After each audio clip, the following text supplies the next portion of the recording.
नमस्कार मित्रांनो, आजचा व्हिडिओ फक्त काय घ्यायचं याबद्दल नाही आहे. आजचा व्हिडिओ आहे कधी विकायचं याबद्दल. कारण खरी अडचण इथंच आहे. तुम्ही मला सांगा, शेअर खरेदी करणं सोपं आहे, पण विकायचं कधी? म्युच्युअल फंडात SIP सुरू करणं खूप सोपं आहे, पण ती SIP स्टॉप कधी करायचे? सोनं घेतलं आहे, पण त्यातून बाहेर कधी पडायचं? सिल्वर देखील घेतलं आहे, सिल्वरमधील पैसा डबल झालाय, त्यातलं प्रॉफिट कधी बुक करायचं? आणि इथेच 90% लोक गडबड करतात. ते इन्व्हेस्टमेंट करत नाहीत, तर ते फक्त स्पेक्युलेशन करत असतात. कारण पैसा टाकताना आपल्याकडे एक प्रॉपर प्लॅन असतो, पण एक्झिटचा प्लॅन बऱ्याचदा नसतो. मित्रांनो, शेअर मार्केट म्हणजे मंदिर नाहीये आणि मार्केट म्हणजे जुगाराचा अड्डा देखील नाहीये. मार्केट हे एक मशीन आहे जे डिसिप्लिनला बक्षीस देतं आणि भावनेला शिक्षा देखील देतं.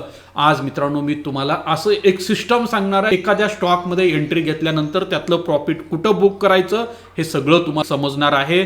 त्याचबरोबर मित्रांनो, आज या व्हिडिओमध्ये तुम्हाला अजून एक जबरदस्त असं सिस्टम शिकवणार आहे. लोला स्टॉक कसा खरेदी करायचा, हायला स्टॉक सिस्टमॅटिकली कसा सेल करायचा, आणि शेवटी तुमचा पोर्टफोलिओचा भाव जर वाढला तर तो त्या ठिकाणी कशा पद्धतीनं कॅश फ्लोमध्ये कन्वर्ट करायचा, हे आज आपण ह्या व्हिडिओच्या माध्यमातून सगळं समजून घेणार आहे. मित्रांनो, हे सगळं कोणती टिप्स किंवा ट्रिक्सवर नाही, तर प्रोबॅबिलिटी, मॅथमॅटिक्स आणि रूल बेस्ड सिस्टमवर आहे, हे पहिल्यांदा लक्षात घ्या. त्यामुळे हा व्हिडिओ शेवटपर्यंत काळजीपूर्वक बघा. कारण तुम्ही एकच गोष्ट समजून घेतली ना, buying is easy, selling is the real game. चला मग सुरुवात करूया पहिल्या पॉइंट पासून. लोला खरेदी कसे करायचे?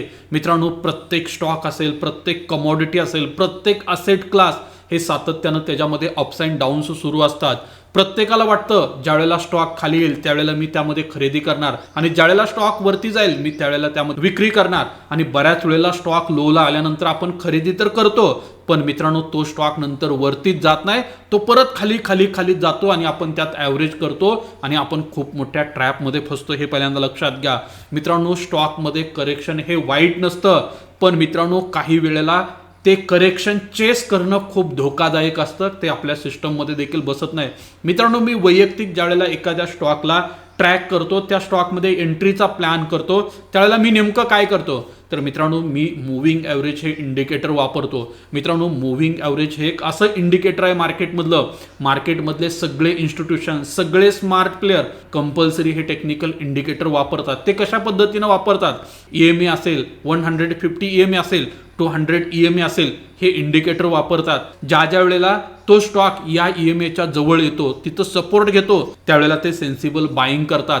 म्हणजे मित्रांनो, जे 50, 100, 150, 200 दिवसाचं मूव्हिंग ॲव्हरेज आहे, या किमतीला जर तुम्ही त्या स्टॉकमध्ये एंट्री घेतली तर ती एंट्री तुमची जास्त आयडियल होण्याची शक्यता नाकार देत नाही. एका स्टॉकमध्ये जास्तीत जास्त किती ॲलोकेशन केलं पाहिजे? मित्रांनो, मी असे कितीतरी इन्व्हेस्टर बघितले आहेत ज्यांनी एका स्टॉकमध्ये 5 ते 10 लाखाचे इन्व्हेस्टमेंट केले आणि त्यांच्या पोर्टफोलिओमध्ये स्टॉक देखील एकच आहे, आणि त्यानंतर तो स्टॉक अडकतो, त्यानंतर तो स्टॉक फसवतो, आणि त्यामध्ये नंतर तुम्हाला वर्षानुवर्ष वाट बघावी लागते.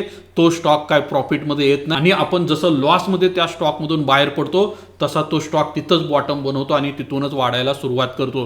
कारण मित्रांनो, कोणत्याही स्टॉकमध्ये ज्यावेळेला तुम्ही इन्व्हेस्टमेंट करता त्यावेळेला एका स्टॉकमध्ये जर तुम्ही फक्त 5% जर कॅपिटल त्यामध्ये ॲड केलं तर मला वाटतं की तुमचा एक प्रॉपर पोर्टफोलिओ बनू शकतो आणि त्या स्टॉकमधून तुम्हाला एक्झिट करायला देखील सोयीस्कर होते. मित्रांनो, तुमचं जर 40 पेक्षा कमी वय असेल, लॉंग टर्म सिस्टममध्ये इक्विटीला तुम्ही प्राधान्य देणं गरजेचं आहे. कारण का? तुमचं वय कमी आहे, रिस्क घेण्याची कॅपॅसिटी जास्त आहे, त्यामुळे तुम्ही 70 ते 80% अमाऊंट ही डायरेक्ट इक्विटीमध्ये इन्व्हेस्टमेंट केली पाहिजे. त्याचबरोबर 30% अमाऊंट कॅशमध्ये ठेवली पाहिजे किंवा हार्ड असेट क्लासमध्ये इन्व्हेस्टमेंट गेली तरी देखील चालू शकतं. याच्या पाठीमागची कल्पना काय आहे माहिती आहे का? प्रोबॅबिलिटी आणि मॅथमॅटिक्स. लॉंग टर्ममध्ये मित्रांनो, इक्विटी मार्केट तुम्हाला रिटर्न देतं नाही असं नाही, पण तुम्ही जर त्या पोर्टफोलिओला प्रॉपर डायव्हर्सिफाय केलं तर ते रिटर्न अजून चांगल्या पद्धतीनं ग्रो होतात, हे पहिल्यांदा लक्षात घ्या. मित्रांनो, 4 नंबरचा पॉईंट, चांगली कंपनी कशी निवडायची. एक साधा बेसलाईन फिल्टर जरी वापरला तरी देखील तुम्हाला खूप चांगले स्टॉक इन्व्हेस्टमेंटसाठी सापडू शकतील. कंपनीची अर्निंग ग्रोथ साधारणतः 15% असावी असा विचार मांडला जातो, साधारणतः 5 ते 10 वर्षामध्ये, आणि कंपनीचा बिझनेस देखील डिसेंट असावा असं म्हटलं जातं. 15% EPS ग्रोथ ही चांगली ग्रोथ आहे, हे बऱ्याच लोकांना पचनी पडत नाही मित्रांनो. त्याहीपेक्षा अजून मी 5 फिल्टर कंपल्सरी स्टॉक सिलेक्शनसाठी वापरतो. त्यातला पहिला सर्वात महत्त्वाचा माझा फिल्टर असतो नेट प्रॉफिट पाठीमागच्या 5 वर्षामध्ये किती टक्क्यानं वाढला आहे, त्यामध्ये स्टॅबिलिटी आहे का हे मी कंपल्सरी बघतो. त्याचबरोबर त्या कंपनीवर असणारं कर्ज किती आहे, डेट टू इक्विटी रेशो हा लेस दॅन 0.5% असेल तरच तो स्टॉक मी निवडतो. रिटर्न ऑन इक्विटी आणि रिटर्न ऑन कॅपिटल एम्प्लॉयड हा देखील चांगला आहे की नाही, त्यामध्ये बिझनेस क्वालिटी कशी आहे हे मी कंपल्सरी बघतो. आणि हे दोन्ही मित्रांनो 15% जर जास्त असेल तर मी नक्की त्या स्टॉकमध्ये इन्व्हेस्टमेंटचा प्लॅन करतो. त्याचबरोबर प्रमोटर आणि मॅनेजमेंटचा कंपनीवर विश्वास आहे की नाही हे देखील आपल्याला बघणं गरजेचं आहे. जर कंपनीचे स्टॉक कुठल्याही परिस्थितीत प्रमोटरने जर प्लेज केले नसतील पण मित्रांनो त्या ठिकाणी प्लेज असेल तर आपल्यासाठी एक रेड फ्लॅग असण्याची शक्यता देखील नाकारता येत नाही. त्याचबरोबर मित्रांनो आपण पोर्टफोलिओ तर तयार करतो, लाखो रुपयांची इन्व्हेस्टमेंट करतो, पण आपल्याला त्यातून पॅसिव्ह इन्कम मिळते का हा मुद्दा खूप महत्त्वाचा आहे. त्याच्या अगेन्स्ट कॉल ऑप्शन सेल करून ठेवतो किंवा बऱ्याच वेळेला प्रोटेक्टिव्ह पुट ऑप्शन देखील बाय करून ठेवलेला असतो, हे पहिल्यांदा लक्षात घ्या मित्रांनो. हे तुम्हाला रिकमेंडेशन नाही आहे, पण तुमचं जर प्रॉपर मार्केटचा स्टडी असेल तर तुम्ही कॉल ऑप्शन सेल करून किंवा प्रोटेक्टिव्ह पुट ऑप्शन बाय करून देखील मार्केटमध्ये. आता प्रश्न खूप महत्त्वाचा आहे, स्टॉक नेमकं कधी विकायचं मित्रांनो. बऱ्याच वेळेला आपण स्टॉक घेतो, त्या स्टॉकमध्ये 20, 25, 30, 50, 60% प्रॉफिट होतं, पण आपण बऱ्याच वेळेला ते स्टॉक विकत नाही मित्रांनो. तुम्हाला जर लॉंग टर्ममध्ये मार्केटमध्ये टिकून राहायचं असेल तर तुम्ही ऑलवेज तुमच्या पोर्टफोलिओमध्ये 25 ते 30% partial profit booking time to time करणं गरजेचं आहे. त्याचबरोबर मित्रांनो तुमचा जर पोर्टफोलिओ मोठा झाला असेल, समजा 1 CR, 2 CR, 3 CR ला तुमचा पोर्टफोलिओ पोहोचला असेल, तर ज्या वेळेला तुमचा 1 CR ला पोर्टफोलिओ पोहोचेल, 2 CR ला पोहोचेल, 3 CR ला पोर्टफोलिओ पोहोचेल, त्यावेळेला तुम्ही त्यातलं 30% प्रॉफिट बुक करणं गरजेचं आहे. आणि तो पैसा मित्रांनो अशा असेट क्लासमध्ये इन्व्हेस्टमेंट करणं गरजेचं आहे जे असेट क्लास सध्या बॉटमच्या जवळ आहे किंवा ज्या ठिकाणी आपल्याला चांगली इन्व्हेस्टमेंटसाठी संधी मिळत आहे, हे पहिल्यांदा लक्षात घ्या.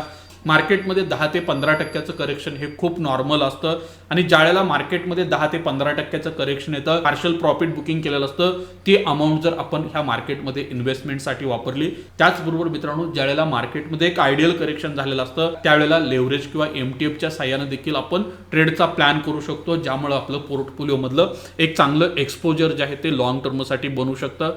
मित्रांनो मार्केटमध्ये इन्व्हेस्टमेंट करत असताना टॅक्स हार्वेस्टिंग करणं देखील खूप गरजेचं आहे.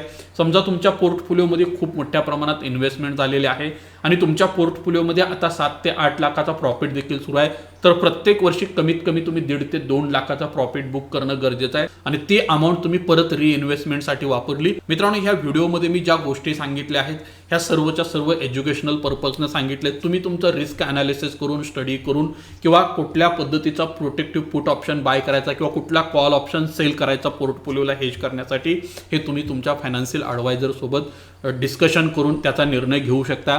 त्याचबरोबर मित्रांनो ह्या मार्केटमध्ये तुम्हाला कोणते स्टॉक घ्यायचं समजत नसेल, स्टॉक कधी घ्यायचं हे देखील समजत नसेल, त्याचं प्रॉफिट बुकिंग कधी करायचं हे देखील समजत नसेल, तर मित्रांनो आपल्याकडे असे काही प्रोडक्ट आहेत ज्यामध्ये प्रत्येक महिन्याला तुम्ही 8 ते 10 स्टॉक खरेदी करू शकता आणि त्यातल्या आवश्यकतेनुसार प्रत्येक महिन्याला ऑटोमॅटिक तुमच्या पोर्टफोलिओमध्ये रिबॅलन्सिंग देखील होऊ शकतं. काही स्टॉक विकले देखील जाऊ शकतात आणि परत काही स्टॉक घेतले देखील जाऊ शकतात. मित्रांनो असे देखील मार्केटमध्ये काही प्रोडक्ट आहेत. तुम्हाला जर अशा प्रोडक्टमध्ये इन्व्हेस्टमेंट करायची असेल, ऑटोमॅटिक पोर्टफोलिओ रिबॅलन्स प्रत्येक महिन्याला करायचं असेल तर तुम्ही मला कॉल करू शकता, त्यासाठी देखील तुम्हाला मार्गदर्शन केलं जाईल. पण मित्रांनो यामध्ये कमीत कमी इन्व्हेस्टमेंट 1.5 ते 2 लाख रुपये असणं गरजेचं आहे. त्याचबरोबर त्याची 10,000पर्यंत सबस्क्रिप्शन फी देखील असू शकते, हे पहिल्यांदा लक्षात घ्या. मित्रांनो अशाच माहितीसाठी आपल्या यूट्यूब चॅनलला देखील सबस्क्राईब करा. धन्यवाद.